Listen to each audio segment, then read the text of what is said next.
The blood on Eleanor Delaney's hands wasn't her own, and that terrified her more than anything else in her 22 years of life. She stumbled through the darkness of the Wyoming night, her borrowed horse exhausted beneath her, foam gathering at its mouth as she pushed it forward toward the faint lights of Fort Laramie in the distance.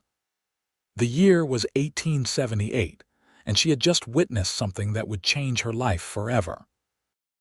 Her father, the respected banker Thomas Delaney, had been shot down in cold blood by men wearing masks, men who wanted the combination to the vault he protected. Eleanor had been hiding in the storage room when it happened, and when she'd rushed to his side in his final moments, he'd pressed a blood-stained ledger into her hands and whispered 3 words that made no sense. Trust no lawman. Now she rode through the night with that ledger tucked beneath her riding coat, knowing those men would come for her next. Her father had been right to be paranoid, right to teach her to shoot and ride, right to make her promise that if anything ever happened to him, she would run to Wyoming Territory and find a man named Samuel Crawford. That was all she had, a name and a destination, and the crushing weight of grief that threatened to pull her under with every breath. The horse stumbled, and Eleanor knew she couldn't push it any further. She guided it off the main trail toward a small creek she could hear babbling in the darkness. The animal drank gratefully while she dismounted on shaking legs, her traveling dress torn and muddy, her dark hair falling loose from its pins. She'd been riding for 2 days straight, stopping only when absolutely necessary, eating the dried meat and hardtack she'd grabbed from her father's emergency supplies. She heard the sound of approaching hoofbeats, and her blood ran cold. They'd found her. Eleanor reached for the small pistol in her coat pocket, her father's final gift to her, and pressed herself against a cottonwood tree, trying to control her ragged breathing. The moon was barely a sliver, offering little light, but she could make out the silhouette of a single rider moving slowly along the trail. "Easy now," a male voice called out, surprisingly gentle. "I'm not looking for trouble. Just heard a horse and wanted to make sure whoever's out here isn't hurt." Eleanor said nothing, her finger on the trigger. "Name's Garrett Irving," the voice continued. "I work the Triple Crown Ranch just north of here. Been riding night patrol because we've had rustlers in the area." He paused, and she heard leather creaking as he shifted in his saddle. "If you're in some kind of trouble, Fort Laramie's got a decent doctor and a hotel that serves hot food." Something in his voice made her hesitate. It wasn't the smooth, oily tone of the men who'd killed her father. It was straightforward, matter-of-fact, with a slight Texas drawl that reminded her of summers she'd spent as a child visiting her aunt in San Antonio. "How do I know you're telling the truth?" she called out, her voice steadier than she felt. "Well, I suppose you don't," he admitted. "But I'm going to light a match so you can see I'm not pointing a gun at you." "Fair enough." She watched as he struck a match against his saddle horn, the small flame illuminating a face that couldn't have been more than 26 or 27.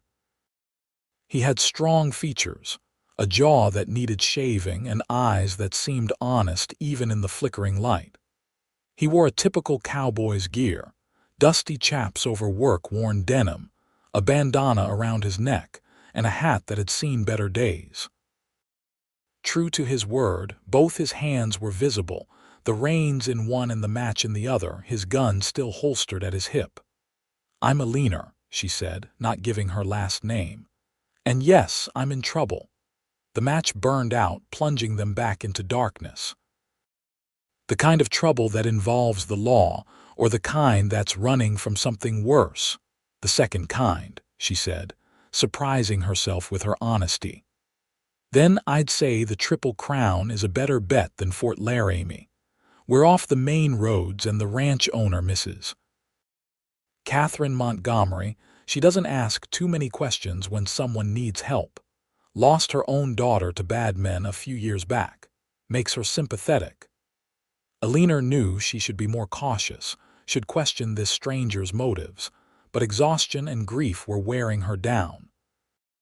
She needed to rest, needed time to figure out her next move, and something in Garrett Irving's voice made her want to trust him. Her father had told her to trust no lawman, but he'd said nothing about cowboys. "All right," she said, stepping out from behind the tree. "I'll come with you." Garrett dismounted, and in the darkness she could tell he was tall, well over 6 feet, with the lean build of someone who spent his days working hard physical labor. He approached her horse, speaking softly to it, running expert hands down its legs. "Your horse is about done in," he said. "She can walk, but no more running tonight. You can ride double with me if you're comfortable with that, and I'll lead her." The thought of being that close to a stranger should have frightened her, but Eleanor was too tired to care. She nodded, then realized he couldn't see her in the dark. "Yes, that's fine." He helped her onto his horse, a sturdy bay gelding that barely shifted at the extra weight, then swung up behind her.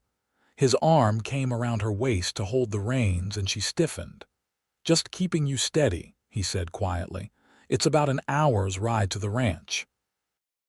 They rode in silence for a while, Eleanor trying not to think about how warm he felt behind her, how the gentle swaying of the horse was making her drowsy despite her fear.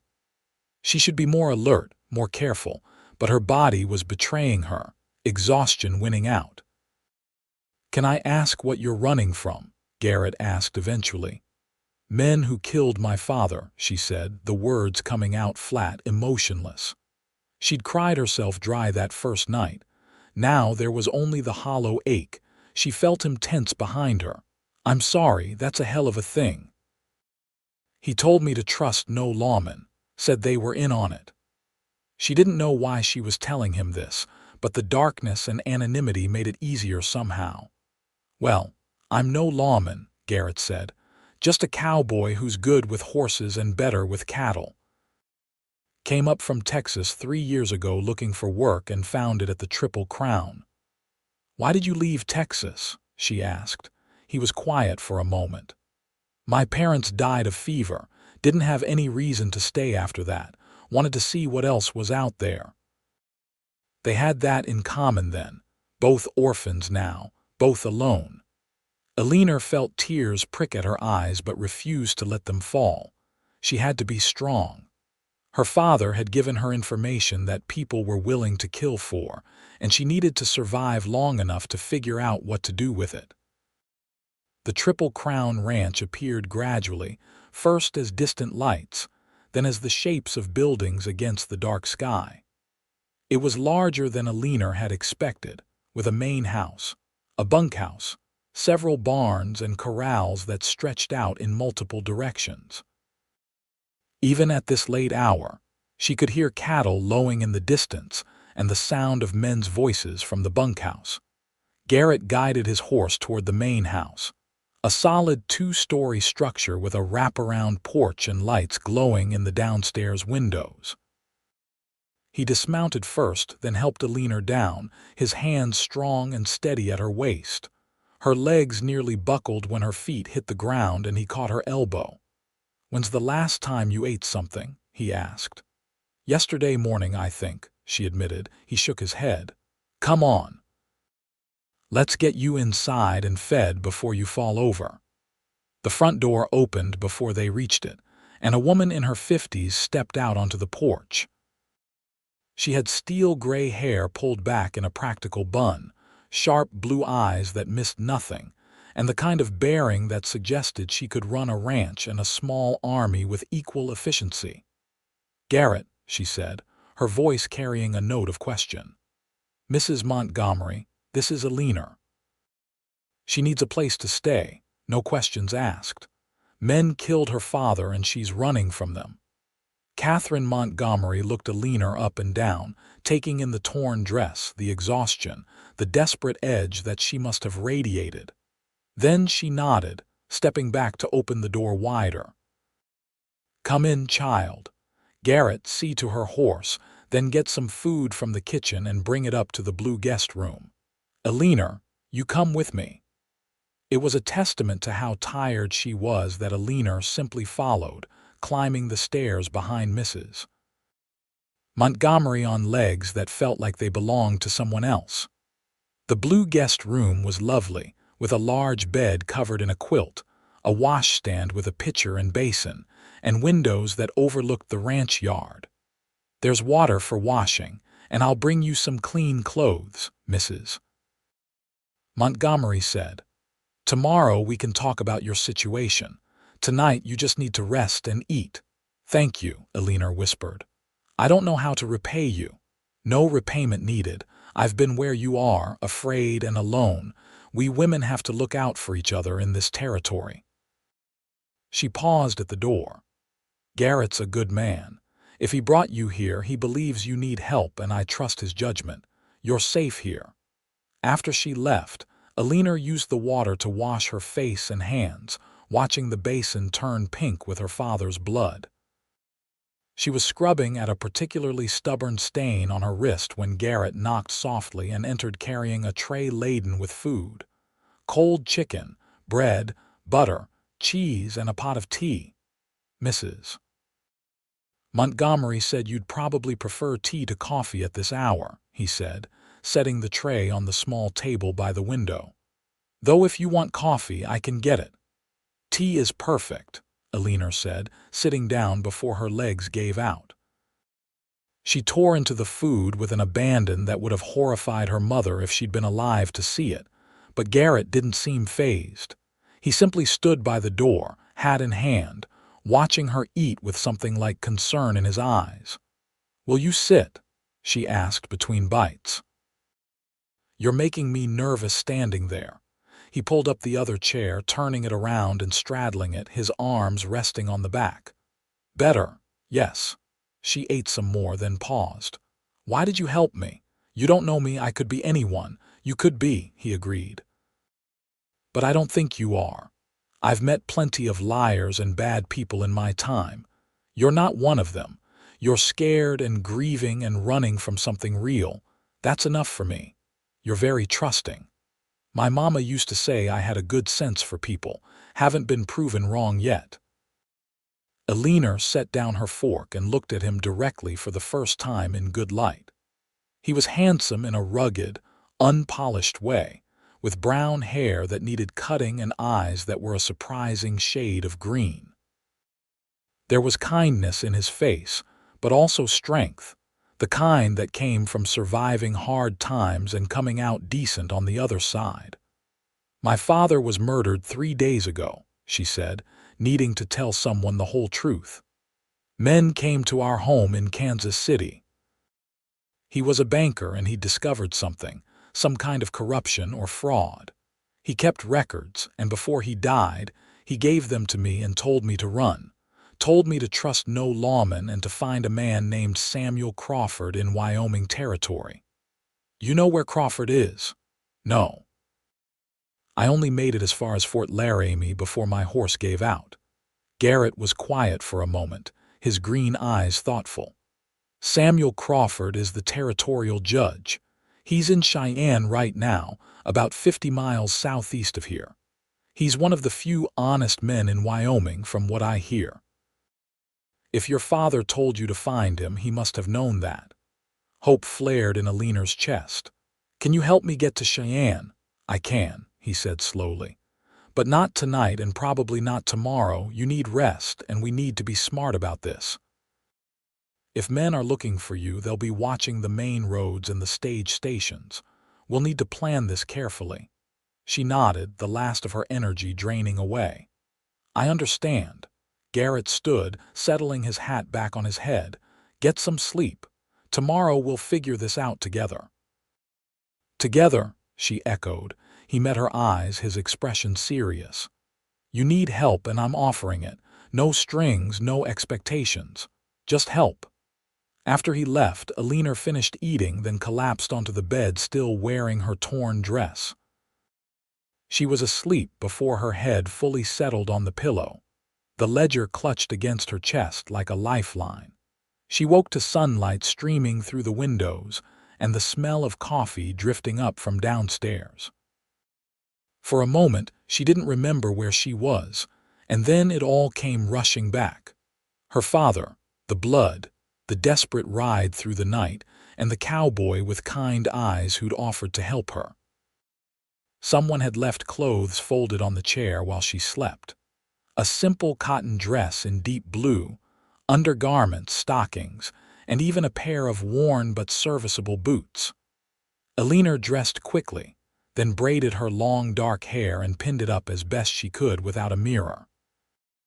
Downstairs, she found the kitchen bustling with activity. Mrs. Montgomery was directing two younger women, one setting the table and the other working at the stove. The smell of bacon and eggs made Eleanor's stomach growl despite the large meal she'd eaten the night before. "There you are, Mrs. Montgomery said, spotting her in the doorway. "Come sit. Breakfast is almost ready. The men eat in the bunkhouse, but I like my mornings civilized." Eleanor sat at the large wooden table, accepting the cup of coffee one of the young women poured for her. "Thank you for the clothes." "They were my daughter's," Mrs. Montgomery said matter-of-factly. "She won't be needing them." There was a story there, Eleanor knew, the same story Garrett had alluded to the night before. She didn't press for details. The two younger women were introduced as Sarah, the cook's daughter, and Mary, who helped with the house. They were friendly but curious, casting Eleanor glances when they thought she wasn't looking. She supposed she must be quite the mystery, showing up in the middle of the night with Garrett Irving.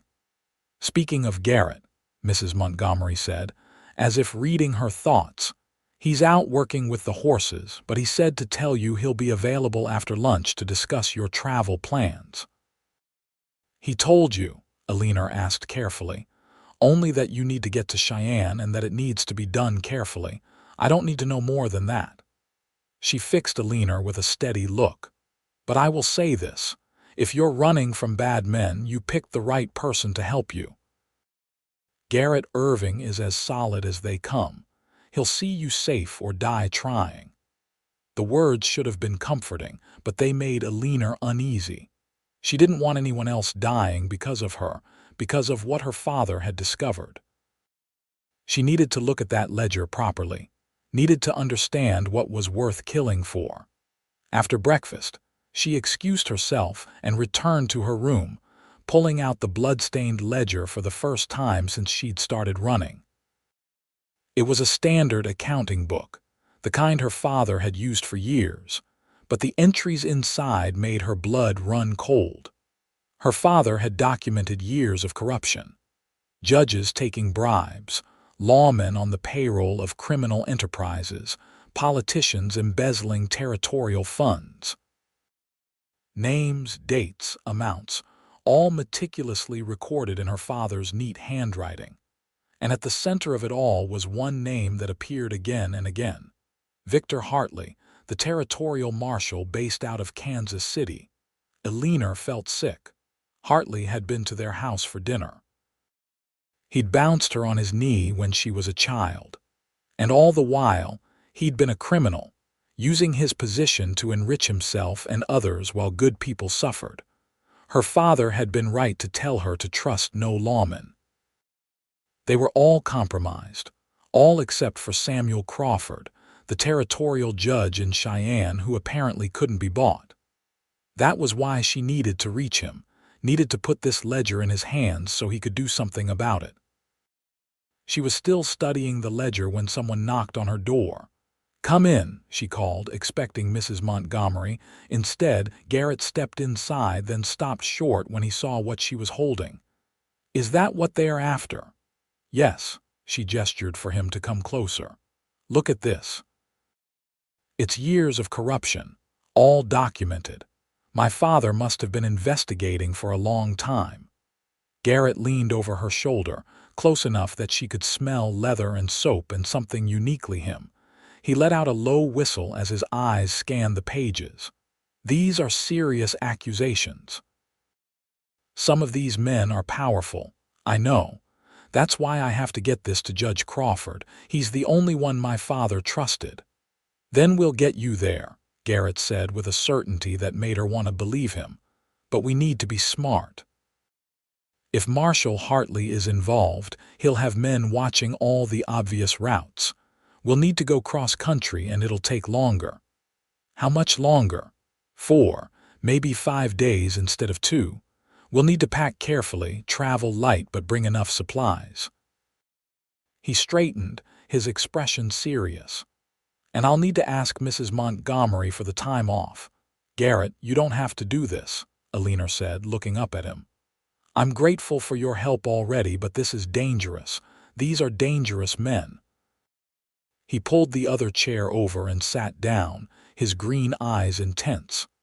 "Can I tell you something? My parents didn't just die of fever. They were murdered by a man who wanted our land. He burned our house with them inside, then claimed it was an accident. Everyone knew the truth, but he was rich and connected, and nobody would stand against him. I was 23 years old and completely powerless." Eleanor's breath caught. "Garrett, I'm so sorry. I'm telling you this because I know what it's like to want justice and not be able to get it. I swore then that if I ever had the chance to help someone in a similar situation, I would. So this isn't just about you, Eleanor. This is about me making good on that promise." She reached out without thinking, placing her hand over his where it rested on the table. "Thank you." His hand turned over, catching hers, and for a moment, they just looked at each other.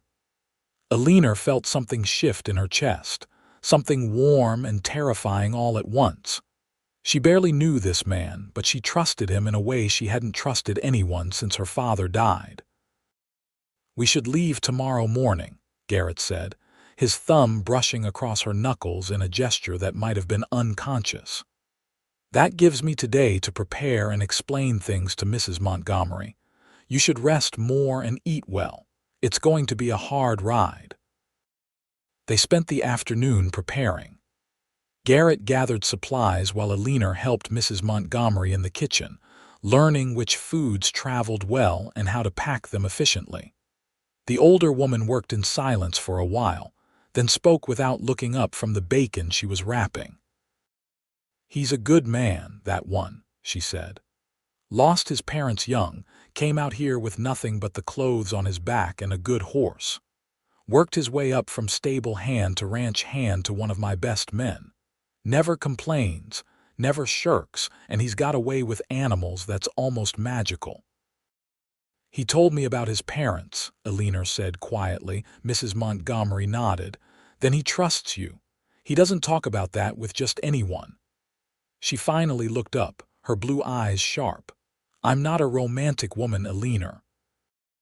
Lost my husband to rustlers and my daughter to kidnappers 12 years ago. But I know when two people have a spark and you two have it, be careful with each other's hearts." Eleanor felt her cheeks heat. "We only just met." "Doesn't matter. Some things you just know." That evening, Eleanor stood on the porch and watched Garrett work with a young horse in the corral.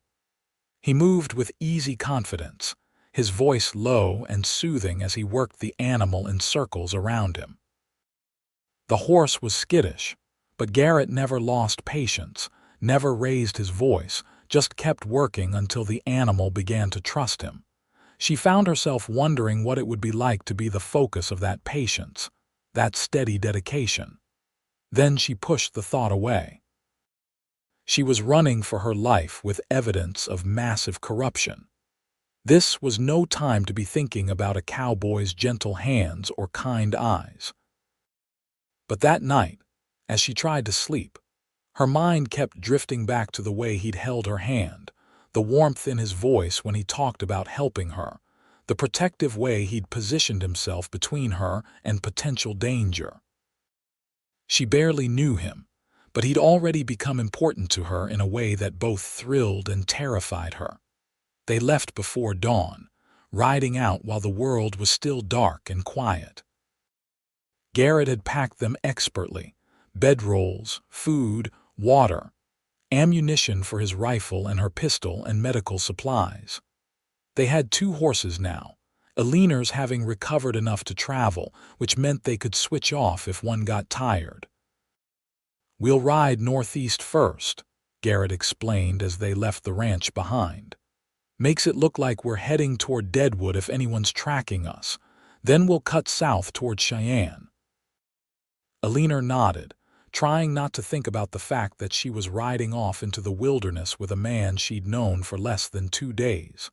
But what choice did she have? She couldn't reach Cheyenne alone, and Garrett was offering help she desperately needed. The first day passed uneventfully. They rode through rolling grasslands dotted with sagebrush, following game trails and creek beds instead of roads. Garrett pointed out landmarks as they went. A distinctive rock formation, a lightning-struck tree, a spring where the water ran cold and clear. He was teaching her to navigate this country, she realized, giving her the tools to survive if something happened to him. They stopped for lunch by a creek, letting the horses drink and graze while they ate the sandwiches Mrs. Montgomery had packed. Eleanor sat on a flat rock, grateful for the chance to stretch her legs, and watched Garrett tend to the horses with that same careful competence he brought to everything. "Were you always good with horses?" she asked. "My pa taught me. He used to say horses were more honest than people. They let you know exactly where you stand with them." He ran his hand down Eleanor's horse's leg, checking for heat or swelling. "I've always found that comforting." "I wish people were more like that," Eleanor said. "My father's murderers were men he thought were friends. Men who came to our house, who he trusted." Garrett came to sit beside her on the rock, close enough that their shoulders almost touched. "Not everyone's like that. Most people are good, or at least trying to be. It's just that the bad ones cause so much damage that they're hard to forget." "Do you really believe that? That most people are good?" "I have to," he said simply. "Otherwise, what's the point of trying?" They rode on through the afternoon, the sun hot on their backs, the landscape slowly changing from grassland to more rugged terrain. As evening approached, Garrett led them to a sheltered spot in a rocky outcropping where they could build a small fire without it being visible from a distance. "I'll take first watch," he said as he built the fire. "You sleep, and I'll wake you in a few hours." "You need sleep too," Eleanor protested. "I'll get some. We'll take turns." They ate a simple dinner of beans and bacon, washed down with strong coffee, and then Garrett spread out their bedrolls on opposite sides of the fire. Eleanor lay down fully clothed, using her saddle as a pillow, and stared up at the stars. There were so many of them out here, far from any town, a river of light across the black sky. "It's beautiful," she whispered. "It is," Garrett agreed from his position, sitting against a rock, his rifle across his lap. "Sometimes I think this is why I came west, not just to escape, but to find this. This space, this quiet, this feeling of being small under all those stars. You ever get lonely?" He was quiet for a moment. "Sometimes. The bunkhouse is full of men, but it's not the same as having someone who really knows you, you know. Someone you can talk to about the things that matter." "I know exactly what you mean," Eleanor said. "After my mother died, it was just my father and me. He was wonderful, but there were things I couldn't talk to him about. Woman things, feelings, dreams. I used to imagine having someone I could share everything with. Did you ever come close to finding that person?" "Once. There was a young man in Kansas City, a clerk at my father's bank. We courted for a few months, and I thought maybe he was the one. But then I realized he was more interested in my father's money and position than he was in me. When I ended things, he didn't even seem that upset." "Then he was a fool," Garrett said, his voice carrying across the firelight. "Any man who couldn't see your worth isn't worth your time." Eleanor felt warmth spread through her chest that had nothing to do with the fire. "That's kind of you to say." "It's not kind, it's true. You're brave, Eleanor." You're riding across dangerous country to do the right thing, even though you're scared. That takes real courage. I don't feel brave. I feel terrified most of the time. Bravery isn't the absence of fear. It's doing what needs to be done despite the fear. She rolled over to look at him across the fire. He was staring into the flames, his profile strong and thoughtful in the flickering light. "Garrett, thank you for all of this, for helping me." He turned to meet her eyes, and something passed between them, something warm and promising and dangerous. "You're welcome, Eleanor. Now get some sleep. Tomorrow's going to be another long day." She woke to his hand gentle on her shoulder and the world still dark around them. "Your turn to keep watch," he said softly. "Wake me if you hear anything unusual and keep the fire small." He was asleep within minutes of lying down, and Eleanor sat with his rifle across her lap, listening to the night sounds. The horses shifting and blowing, the distant call of a coyote, the wind moving through the rocks. She thought about what Mrs. Montgomery had said about sparks and careful hearts. She was developing feelings for Garrett. She couldn't deny it. But was it real or just gratitude mixed with the intensity of their situation? She didn't have an answer, so she simply watched him sleep and kept them safe through the long hours until dawn. The second day brought trouble. They'd been riding for about 3 hours when Garrett suddenly pulled up, his hand raised for silence. Eleanor froze, her heart hammering as he dismounted and crouched low, studying the ground. "Tracks," he said quietly. "4 riders, maybe 5, came through here this morning. Could they be after us? Don't know, could just be travelers, but we should be cautious." He stood, scanning the horizon. "There's a canyon about 2 miles south. We can cut through there instead of following this trail." The canyon was narrow and winding, barely wide enough for the horses, but it provided cover and led them generally in the direction they needed to go. They were about halfway through when they heard voices echoing off the rock walls. Garrett immediately dismounted, helping Eleanor down and leading both horses quickly into a narrow side passage that was barely more than a crack in the rock. They pressed back into the shadows, Garrett's arm around Eleanor to keep her steady, both of them barely breathing as the voices grew louder. "Trail just disappears," a rough voice said, frustration evident. "How does a woman just vanish?" "Maybe she didn't come this way," another voice replied. "Maybe we're chasing ghosts. Hartley said she has that ledger, and he wants it back. Said there's $1,000 for whoever brings it to him, and the woman don't need to be alive when we do." Eleanor felt Garrett's arm tighten around her, felt the tension in his body at those words. She was shaking, she realized, trembling with fear and rage. They were going to kill her for her father's evidence, and they didn't even care. The voices faded as the riders moved on through the canyon, and still Garrett held her, waiting until long after silence had fallen to even whisper. "We need to be more careful. They're actively hunting you. Did you hear what he said? $1,000. Eleanor's voice shook. "That's more money than most people see in years. Doesn't matter. They're not going to find us."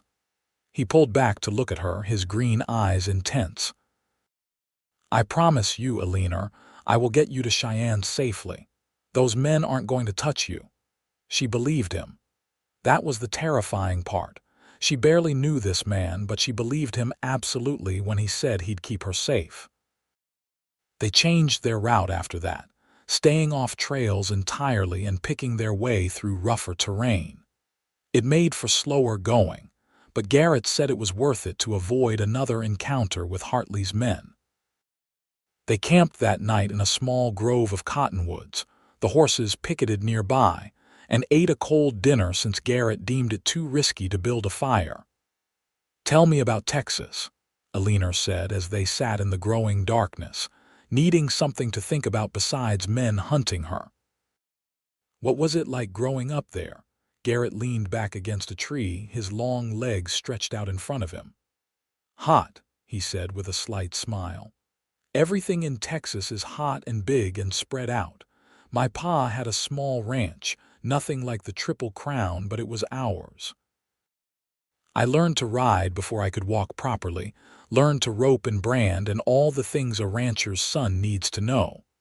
Do you miss it?" "Sometimes. I miss the warmth, especially in Wyoming winters. And I miss my mama's cooking, the way the house smelled like bread and cinnamon. But mostly I just miss them, you know, my parents. They were good people." "My mother died when I was 16, Eleanor said. "Pneumonia. It happened so fast and then she was just gone. My father was never the same after that. He threw himself into his work, I think because it was easier than dealing with the grief." "Is that when he started investigating the corruption?" "I think so.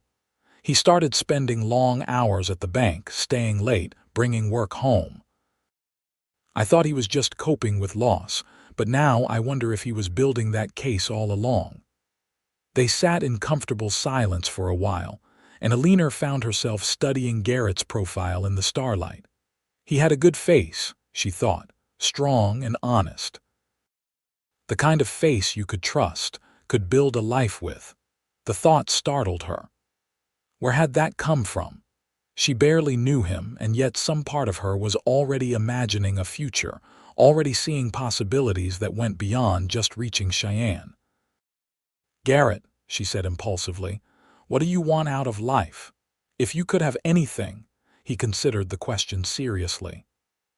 "I'd like my own place someday, not a big ranch, just enough land to run a decent herd and maybe raise some horses.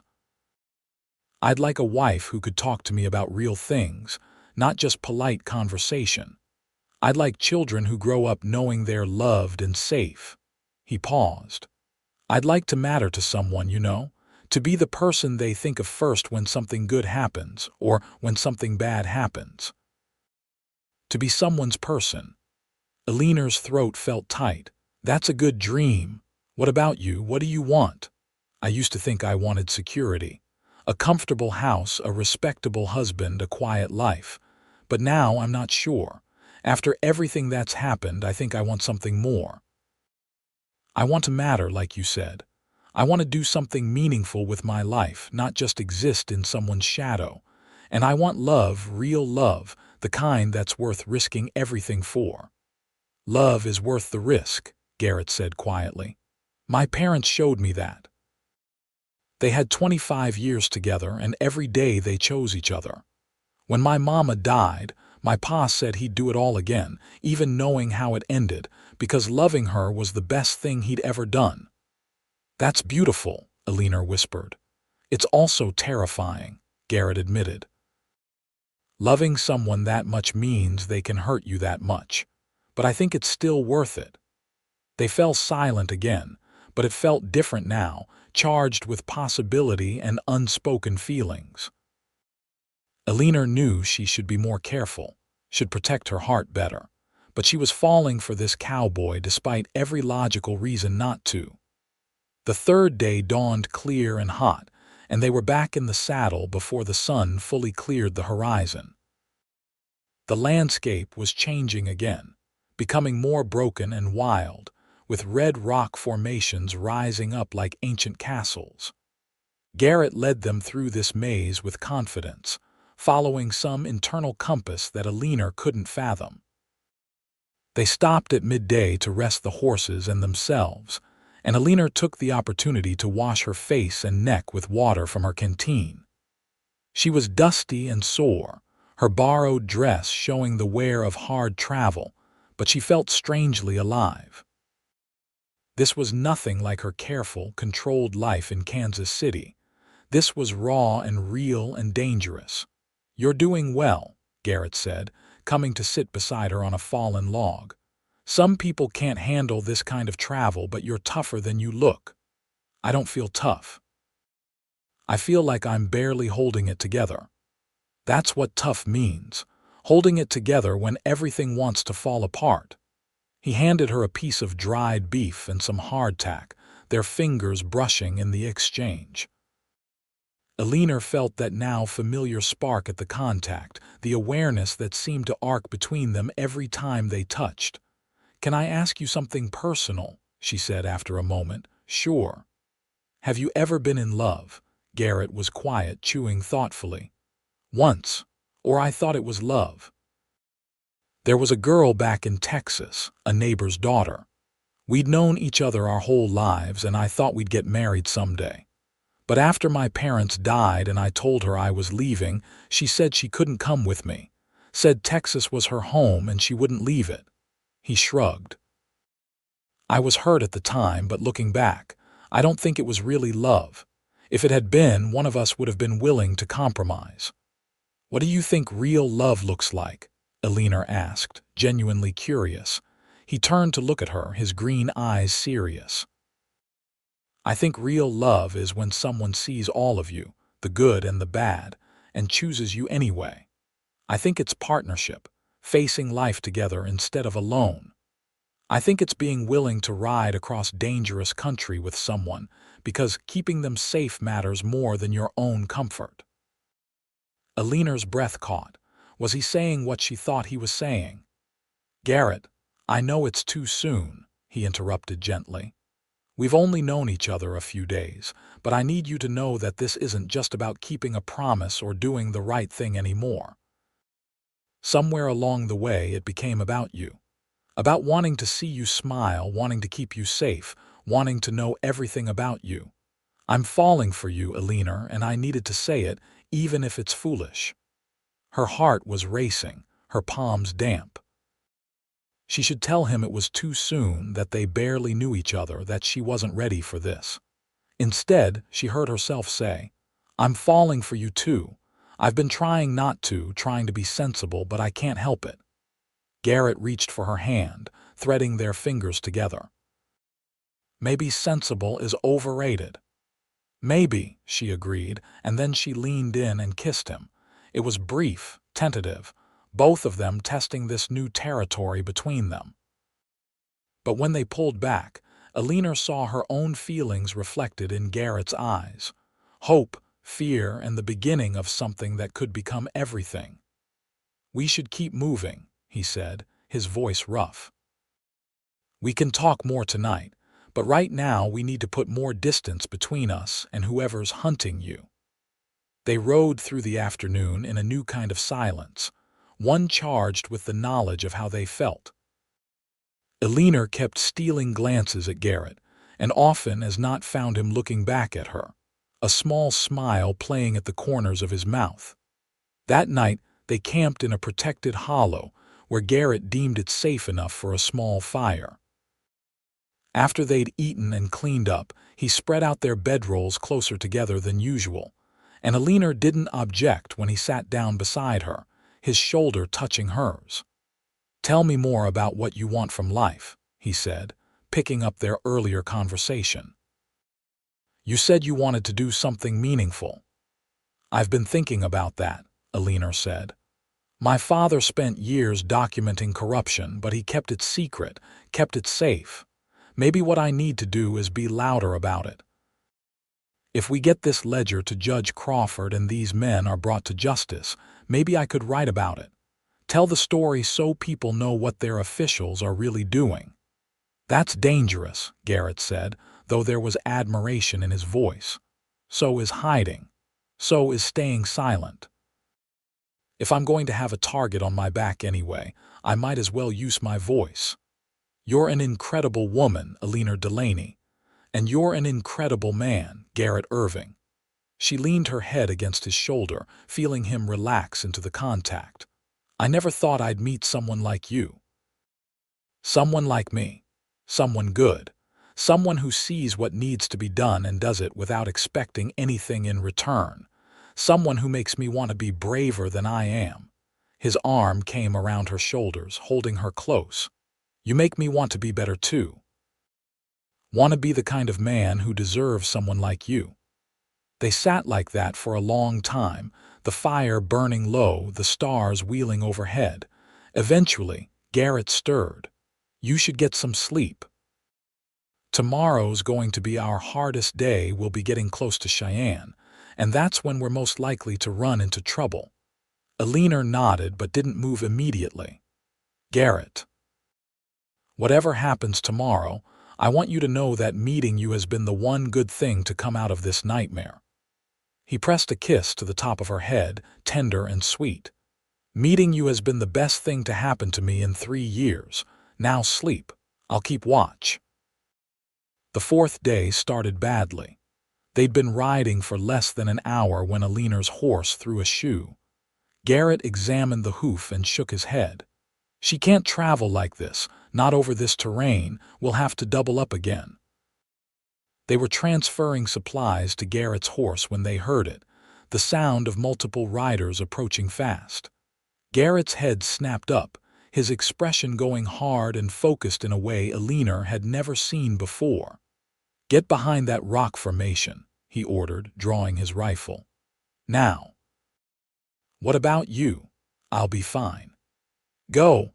Eleanor grabbed the ledger and her pistol and ran, pressing herself into a narrow crevice between two large boulders. From her vantage point, she could see Garrett standing beside their horses, his rifle ready but not raised, his body language deceptively relaxed. 3 men rode into view, and Eleanor's blood ran cold. She recognized the leader from her father's bank, a man named Pike who'd always made her uncomfortable. He pulled up short when he saw Garrett, his eyes narrowing. Well, Pike said, his voice carrying across the distance. A cowboy and 2 horses. You wouldn't happen to have seen a dark-haired woman traveling alone, would you? Can't say I have, Garrett said easily. Why, she owe you money. Something like that. Marshall Hartley's real interested in finding her, says there's a reward. How much of a reward? Pike smiled, a cold expression that didn't reach his eyes. Enough that we're real motivated to find her. You sure you haven't seen her? I'm sure. One of the other men, a younger fellow with a nervous energy, sidled his horse closer to Eleanor's.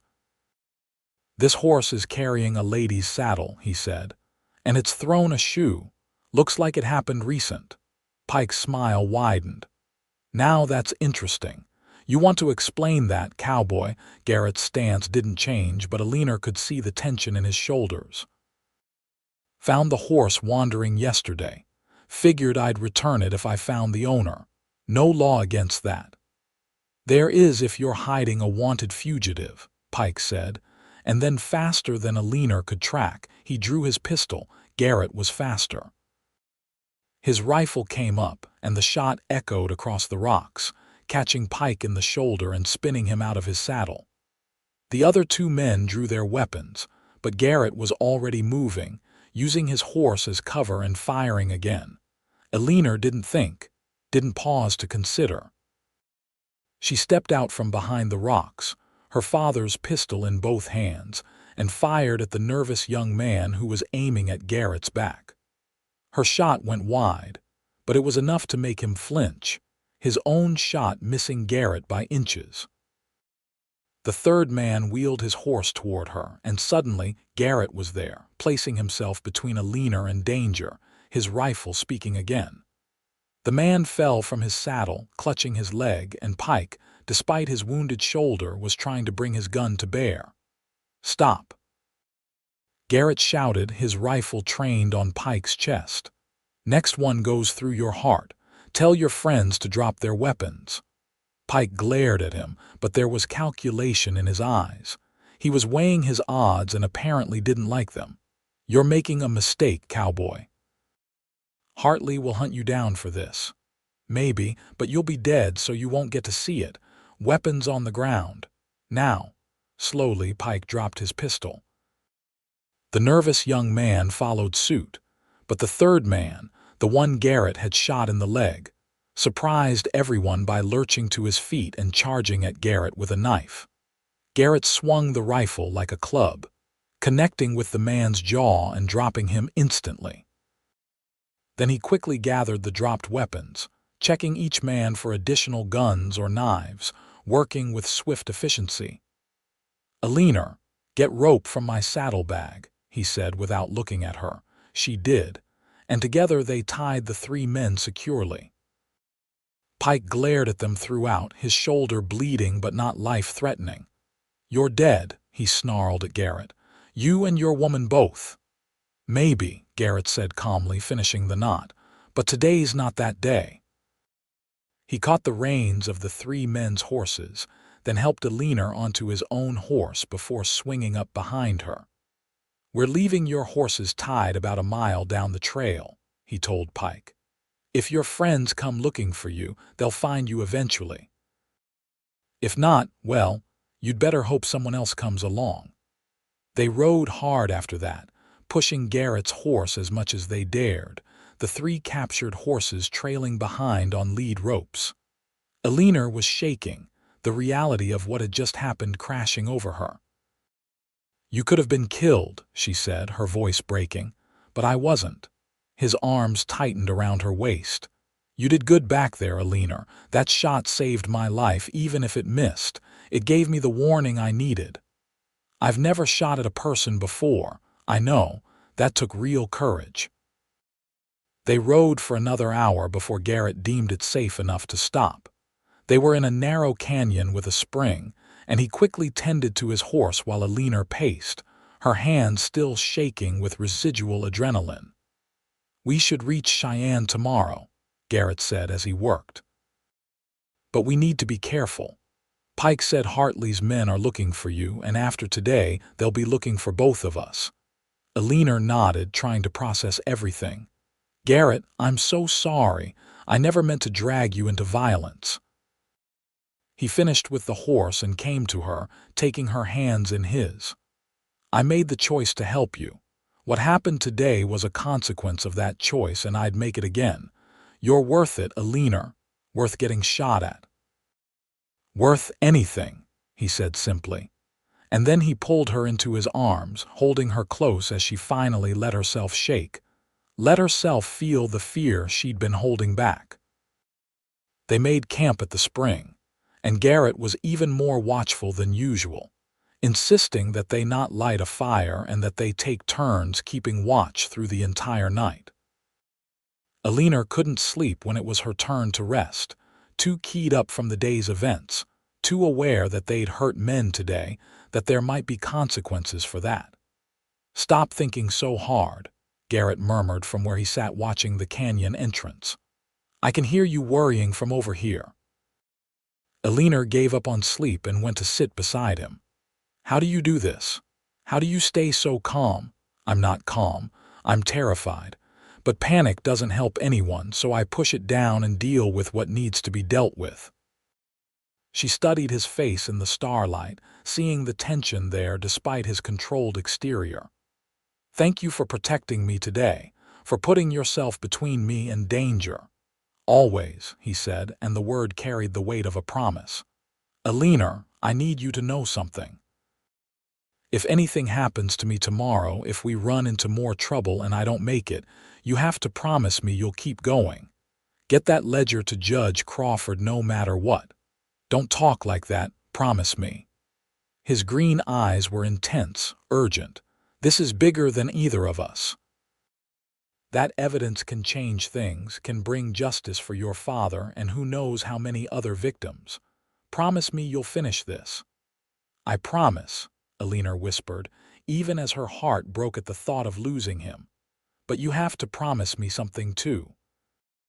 Promise me you'll fight to come back to me, because I don't want to face a future without you in it." Garrett cupped her face in his hands, his touch gentle despite the calluses earned from years of hard work. "I promise. I'm not ready to give this up, Eleanor. I'm not ready to give you up." He kissed her then, and it was different from their first kiss. This was deeper, more urgent, a promise and a plea all at once. Eleanor kissed him back with everything she had, trying to pour 3 days' worth of feelings into the contact. When they finally pulled apart, both breathing hard, Garrett rested his forehead against hers. "When this is over, when you're safe and that ledger is in the right hands, can I court you properly? Take you to dinner, maybe a dance if Cheyenne has won. Do this right." Eleanor laughed, the sound watery with unshed tears. You're asking me this now, after we've been sleeping under the stars and running for our lives together. I know it's backwards, but I believe in doing things right when I can. So what do you say? Will you let me court you, Eleanor Delaney?" "Yes," she said, kissing him again. "Yes, Garrett Irving, I'll let you court me, though I think we might have already skipped a few steps." "Then we'll go back and do them properly," he said, smiling against her lips. "I want to do this right with you, want to build something that lasts." They held each other as the night wore on, talking quietly about their hopes and dreams, about the life they might build together if they survived the next day. Eleanor told him about her love of reading, her secret dream of writing. Garrett told her about the piece of land he'd been saving for, a valley north of the Triple Crown where grass grew thick and a creek ran year-round. "I'll take you there someday," he said. "When this is over, you can tell me if you think it's the right place to build." "Build what?" "A home." "Our home, if you want it." Eleanor's breath caught. It was too soon for this conversation, too fast, and yet it felt absolutely right. "I'd like that. I'd like that very much." As dawn began to lighten the sky, they packed up their camp and prepared for the final leg of their journey. Cheyenne was less than 15 miles away now, close enough that they could reach it before nightfall if they rode hard. But that also meant they were entering the most dangerous part of their journey. "Stay alert," Garrett said as they rode out. "We're going to take the most direct route now because I think speed matters more than caution at this point. If we run into trouble, you ride for Cheyenne no matter what happens to me. Understand?" "Garrett, understand." His voice was firm, brooking no argument. "Yes, I understand." They rode in tense silence, every shadow potentially hiding danger, every sound making them jump. The landscape was changing again, becoming more populated as they neared the territorial capital.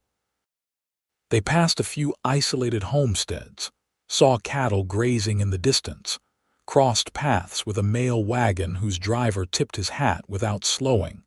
Cheyenne appeared on the horizon around midday, a sprawling town bigger than Eleanor had expected. Even from a distance, she could see the railroad station, the church steeples, the false-fronted buildings lining what must be the main street. Safety was so close now, just a few more miles. That's when they heard the hoofbeats behind them. Garrett looked back and swore. 6 riders coming fast. "Hold on." He kicked his horse into a gallop, and Eleanor clung to the saddle horn as they raced toward Cheyenne. The town was growing closer, individual buildings becoming distinct, but so were the riders behind them. Eleanor risked a glance back and saw them gaining ground, saw the glint of weapons in the sun. "When we hit the town, head straight for the courthouse," Garrett shouted over the thundering of hooves. "It's the big stone building in the center. Don't stop for anything." They burst into Cheyenne at a full gallop, scattering pedestrians and chickens, Garrett guiding the horse with his knees as he drew his rifle. The courthouse was exactly where he'd said, an imposing stone structure with columns and wide steps. Garrett pulled up right in front of it, literally sliding from the saddle and pulling Eleanor down after him. "Inside," he ordered, and then he was pushing her up the steps even as he turned to face the 6 riders thundering into the square. "Garrett Irving, get inside," Eleanor screamed, but he was already raising his rifle. The first shot went wide, and then suddenly the square was full of people. A man in a suit stepped out of the courthouse, saw what was happening, and shouted, "Marshal! We need the marshal!" The 6 riders pulled up, clearly not expecting resistance in the middle of town. A few men from nearby businesses emerged with rifles, forming a loose line between Garrett and the pursuers. It seemed that in Cheyenne, at least, people didn't take kindly to gunfights in their streets. Eleanor didn't wait to see what happened next. She ran into the courthouse, the ledger clutched against her chest, looking wildly around for help. A woman at a desk looked up, startled by Eleanor's disheveled appearance. "I need Judge Samuel Crawford," Eleanor gasped out. "It's urgent." "Life or death?" The woman stood, taking in Eleanor's dusty clothes, her wild eyes, the blood-stained ledger in her hands. "Third door on the left, but he's in session." Eleanor was already running, bursting through the indicated door into a courtroom where a distinguished-looking man in his 60s was presiding over some kind of hearing. Everyone turned to stare at her. "Judge Crawford," Eleanor said, her voice shaking. "My name is Eleanor Delaney. My father was Thomas Delaney, and he sent me to you. He said you were the only lawman in the territory who couldn't be bought." The judge's eyebrows rose, but his voice was calm. "Miss Delaney, this is highly irregular. My father was murdered 5 days ago by men working for Marshal Victor Hartley. Before he died, he gave me this." She held up the ledger. "It's years of evidence documenting corruption throughout the territory. Judges, marshals, politicians, all on the take. He told me to get it to you because you're the only one who can be trusted. And right now, there are men outside trying to kill me to get it back." Judge Crawford stood, his expression grave. "Bailiff, clear the courtroom. Miss Delaney, come with me." He took her arm, guiding her toward a door behind the bench. "We'll go to my chambers where it's safe and you can tell me everything. But there's a man out there, Garrett Irving. He helped me get here. They might kill him." The judge opened the door, revealing a comfortable office with bookshelves and a large desk. "Wait here," he said firmly. "I'll send men to help your friend. You're safe now, Miss Delaney. I promise you that." He disappeared, and Eleanor sank into a chair, her legs suddenly unable to hold her. She'd made it. After 5 days of running and fear and violence, she'd actually made it to Judge Crawford. The ledger was safe. But what about Garrett? Minutes crawled by, each one an eternity. Eleanor stared at the door, willing it to open, willing Garrett to walk through it unharmed. Finally, after what felt like hours but was probably only 15 minutes, the door opened. Garrett stood there, dusty and rumpled but blessedly whole. His eyes found her immediately, and then he was crossing the room, pulling her up from the chair and into his arms. "You're all right," he said into her hair. "Thank God you're all right. You're the one who stayed outside facing 6 armed men," Eleanor said, her words muffled against his chest. "I thought they were going to kill you." The town marshal intervened. "Turns out he actually is honest, and he took exception to armed men causing trouble in his town. The 6 riders are in custody now, and Judge Crawford is already sending telegrams to the territorial governor about Hartley." Eleanor pulled back to look at him. "It's over. It's really over. The danger part is. Now comes the justice part." Judge Crawford returned then, followed by a court stenographer carrying paper and pens. "Miss Delaney, Mr. Irving, please sit. I need to hear your full story and examine this ledger.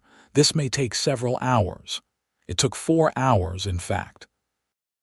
Eleanor told the judge everything, from her father's murder to the desperate flight across Wyoming, from Garrett's intervention to the multiple attempts on their lives. Judge Crawford listened carefully, asking clarifying questions, making notes. When Eleanor finished, he turned to the ledger. What followed was a detailed examination of every entry, with the stenographer recording everything. Judge Crawford's expression grew grimmer with each page, and finally, he closed the book and looked at Eleanor with something like awe. "Your father was an extraordinary man, Miss Delaney. This ledger represents years of meticulous work. With this evidence, we can bring down a corruption network that has plagued this territory for far too long." He stood, moving to his desk to begin drafting documents. "I'm issuing arrest warrants immediately for Marshal Hartley and everyone named in these pages. You've done a brave thing bringing this to me." "My father did the brave thing," Eleanor said. I just ran. You survived, Judge Crawford corrected, and you ensured his work wasn't in vain. That takes its own kind of courage. He arranged for them to stay at a respectable hotel in town, under guard until the arrests could be made.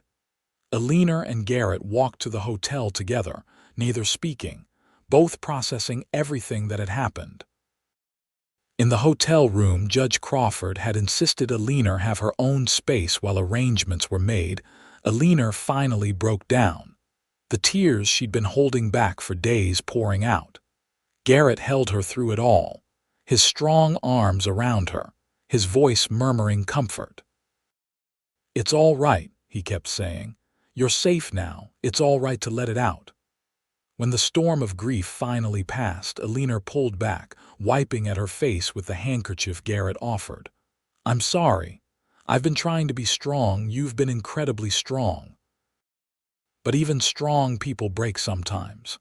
That's what I'm here for, to help you carry the weight when it gets too heavy." Eleanor looked at him, this cowboy who'd risked everything for her, who'd become essential to her in less than a week. "I love you," she said, the words spilling out before she could stop them. "It's too soon and probably foolish, but I love you, Garrett Irving." His face broke into a smile that transformed him, made him almost boyish despite the dust and stubble. "Then I'm the biggest fool in Texas," he said, cupping her face in his hands, "because I love you too, Eleanor Delaney. I fell for you somewhere between Fort Laramie and here, and I don't want to unfold. But I'm a risk," she said, voicing her deepest fear. "My father died because he fought corruption. I might face consequences for bringing this forward. Loving me could be dangerous." "Eleanor," Garrett said seriously, "loving someone is always a risk, but you're a risk worth taking. Whatever comes next, we'll face it together." He kissed her then, tender and sweet and full of promise, and Eleanor let herself believe in a future, in a life beyond running and fear, in love that was strong enough to build something lasting. Over the next few weeks, Cheyenne became a whirlwind of activity. Judge Crawford moved swiftly, issuing warrants and making arrests. Marshall Hartley was taken into custody in Kansas City, along with a dozen other officials named in the ledger. The newspapers picked up the story, and Eleanor found herself at the center of a scandal that rocked the territory. She gave testimony, endured questioning, and watched as her father's careful work brought down a criminal enterprise that had operated with impunity for years. It was exhausting and often frightening, but Garrett was there through all of it, a steady presence at her side. Mrs. Montgomery sent word that Eleanor was welcome to return to the Triple Crown whenever she wished, and that Garrett's job would be waiting for him. But as the legal proceedings dragged on, Eleanor and Garrett found themselves building a life in Cheyenne, at least temporarily. Garrett took a job at a local stable, using his skill with horses to earn their keep. Eleanor, true to her word about using her voice, began writing an account of what had happened. A newspaper editor, impressed by her first-hand experience and clear writing, offered to publish it as a series of articles. "You're becoming famous," Garrett said one evening as they sat in the boarding house parlor where Eleanor had taken a room. Garrett was scrupulously proper about their courtship, never staying past 8 in the evening, always leaving the door open when they were alone. "I saw people pointing at you on the street today. I'm not sure I like it," Eleanor admitted. "But if it helps people understand what happened, if it makes them question their officials and demand honesty, then it's worth it." "You're remarkable," Garrett said, taking her hand. "Have I told you that today? Only twice. You're falling behind." He laughed, and Eleanor marveled at how easy this was, how right it felt to sit with him and talk about their days and make plans for the future. They'd been courting properly for 6 weeks now, and she was more certain every day that this was the man she wanted to spend her life with. "Eleanor," Garrett said, his tone turning serious, I need to talk to you about something." Her heart skipped. This sounded important. "All right. I've been talking to Mrs. Montgomery, and she's agreed to sell me that piece of land I told you about, the valley north of the Triple Crown. I have enough saved for a small down payment, and I can work off the rest over the next few years." He paused, his green eyes intense. "I know we've only been courting for a short time, and I know you have your writing career starting here in Cheyenne. But I'm planning a future, Eleanor, and I can't imagine that future without you in it." "What are you saying?" Eleanor asked, her heart racing. Garrett slid from his chair onto one knee, pulling a simple gold band from his pocket. "I'm saying I love you. I'm saying that every day I spend with you makes me more certain that you're the person I want to wake up next to for the rest of my life. I'm saying that love might be a risk, but you're worth every bit of it." He held up the ring. "Eleanor Delaney, will you marry me? Will you take a chance on a cowboy who has nothing to offer but his heart and a piece of land with a good creek?" Eleanor was crying again, but these were happy tears. "Yes," she said, nodding so hard her pins almost fell out. "Yes, Garrett, I'll marry you. And for the record, you're offering everything I want." He slid the ring onto her finger, then stood and pulled her into his arms, kissing her with a joy that made her breathless. When they finally pulled apart, both laughing and crying at once, Eleanor held up her hand to admire the simple gold band. "It was my mother's," Garrett said. "The only thing of hers I kept when I left Texas. I always hoped I'd give it to someone special."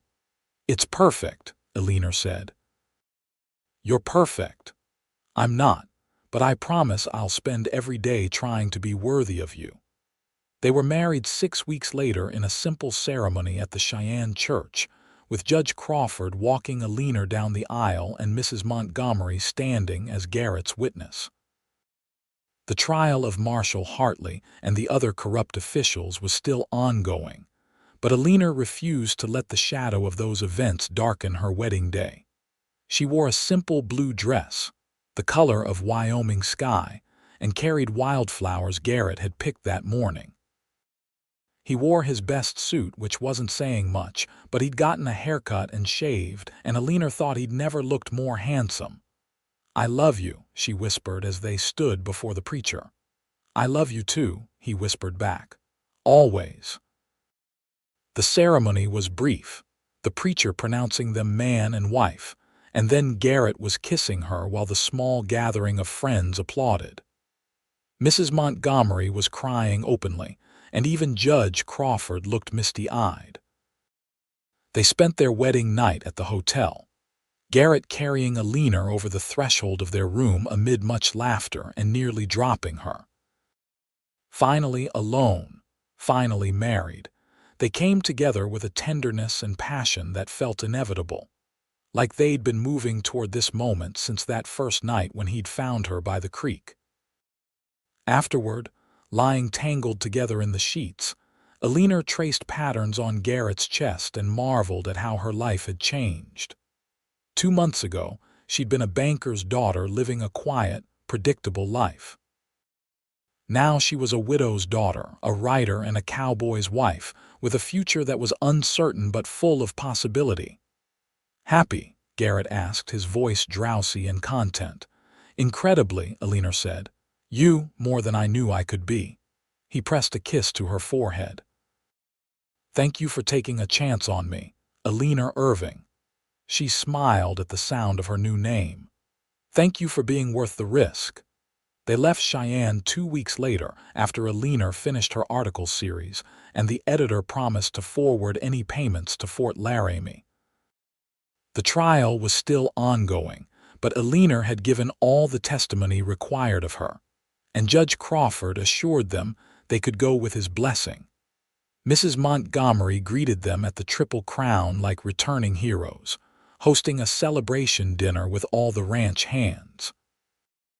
They spent a few weeks working at the ranch while Garrett built a small cabin on their new land, Eleanor helping where she could and laughing at her own inexperience with manual labor. The cabin was small, just 2 rooms and a loft, but it had windows that overlooked the valley and a creek that sang day and night. Garrett built Eleanor a desk where she could write, positioning it to catch the best light. She built him a life full of love and laughter, and the feeling of home he'd been searching for since his parents died. Their first year together was hard work. They built up a small herd, adding to it slowly as money allowed. Eleanor continued writing, her articles about frontier life finding an audience. Garrett worked his land and trained horses, developing a reputation that brought buyers from all over the territory. They endured a harsh Wyoming winter huddled together by their fire, telling stories and making plans. They celebrated when word came that Marshall Hartley had been sentenced to 20 years in prison, along with most of his associates. They mourned together on the anniversary of her father's death, Garrett holding her as she wept for the parent she'd lost. And through it all, they loved each other with the kind of deep, abiding love that grew stronger with each passing day. Eleanor discovered she was pregnant early in their 2nd year of marriage. She told Garrett over breakfast, watching his face transform from confusion to understanding to pure joy in the space of a heartbeat. "A baby," he said, his voice cracking. "We're having a baby, we are. In about 6 months, if I'm calculating correctly."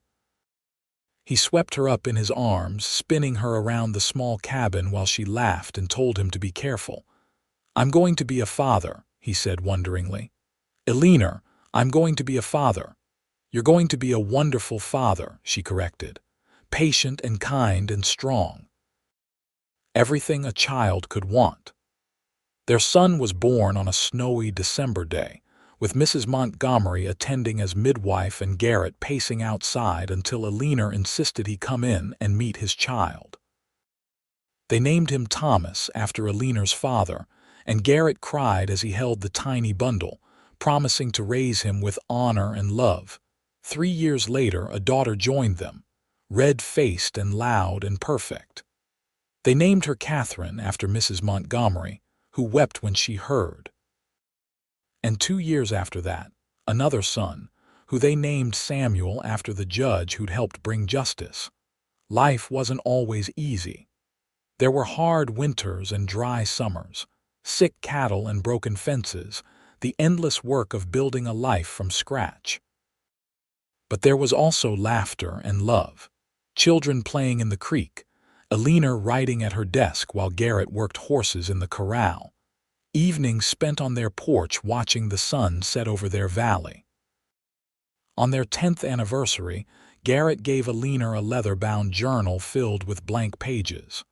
"For all the stories still to come," he said. Eleanor kissed him, this cowboy who'd become everything to her. "I love you, Garrett Irving. Thank you for being the biggest fool in Texas." He laughed, pulling her close. "Love was a foolish risk," he agreed, "but it was the best gamble I ever took."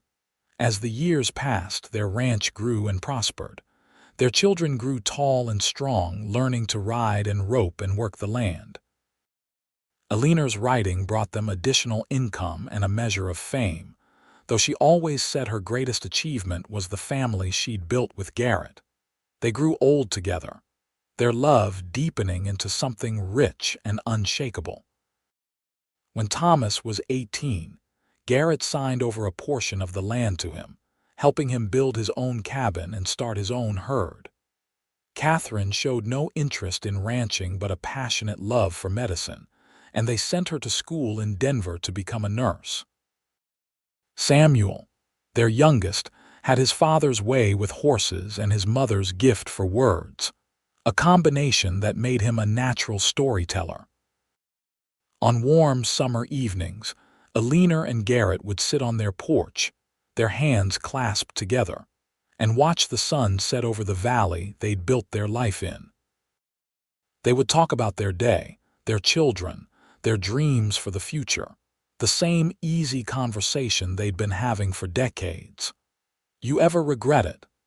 Garrett asked one evening when they were both in their 60s, their hair gray and their hands weathered from years of hard work. Taking a chance on a cowboy you barely knew, Eleanor turned to look at him, this man who'd become her everything. Never, not for a single moment. You gave me a life I never could have imagined, Garrett. You gave me love and partnership and a family and a home. How could I regret the best decision I ever made? I feel the same way, he said, raising their joined hands to kiss her knuckles. You were the biggest risk I ever took, and the greatest reward I ever received. They lived to see their grandchildren, to watch Thomas marry a neighbor's daughter and continue building the ranch. They lived to see Catherine establish a medical practice in Cheyenne, helping countless people. They lived to see Samuel publish his first book, a collection of frontier stories that became a regional bestseller. And through it all, they loved each other with the same fierce devotion they'd felt that first night when Garrett had found Eleanor by the creek. Two lost souls who'd found each other in the darkness. Garrett passed first at the age of 72, dying peacefully in his sleep with Eleanor beside him. She held his hand as his breathing slowed, whispering her love, telling him about the life they'd built together, thanking him for being exactly who he was. Eleanor followed him 2 years later, her children and grandchildren gathered around her bed in the cabin she'd shared with Garrett for so many years. Her last words were his name, spoken with love and longing, and her children liked to think that she'd gone to find him, that somewhere beyond they were together again, young and strong and full of dreams. They were buried side by side in a small cemetery on a hill overlooking their valley, their graves marked with simple stones that bore their names and the years of their lives. Thomas had added a line to his father's stone, words that captured the essence of who Garrett Irving had been. He was the biggest fool in Texas and the best man we knew. And on Eleanor's stone, words from the ledger she'd carried across Wyoming so many years before, words that had started her journey toward love. She said love was a foolish risk, and she took it anyway. Their story became legend in that part of Wyoming, the tale of the cowboy and the banker's daughter who'd fought corruption and found love. Parents told it to their children, who told it to their children, keeping alive the memory of two people who'd proven that love, however foolish it might seem, was always worth the risk. The ranch continued through the generations, passed down from parent to child, each generation adding their own chapter to the story, but never forgetting the two people who'd started it all. The cabin was preserved, turned into a small museum of sorts, filled with Eleanor's journals and Garrett's tools, tangible reminders of the life they'd built together. And on summer evenings, when the light was just right, people swore they could see two figures sitting on that old porch, their hands clasped together, watching the sun set over the valley they'd loved. Whether it was memory or ghost or simply the wishful thinking of those who believed in love, no one could say. But the vision brought comfort to those who saw it, a reminder that true love endures beyond death, beyond time, beyond anything the world can throw at it. Because in the end, Garrett and Eleanor had proven something essential. That love, even when it seems like the most foolish of risks, is always worth taking. That two people willing to choose each other day after day can build something that outlasts them both. That courage and kindness and steadfast devotion can transform an ordinary life into something extraordinary. They'd started as strangers meeting in the darkness, two people running from different kinds of pain. They'd become partners, then lovers, then husband and wife, then parents and grandparents, and the foundation of a family that would continue for generations.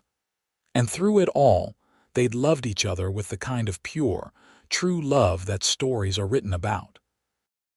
Garrett had been right that first night when he'd promised, to help Eleanor reach Cheyenne.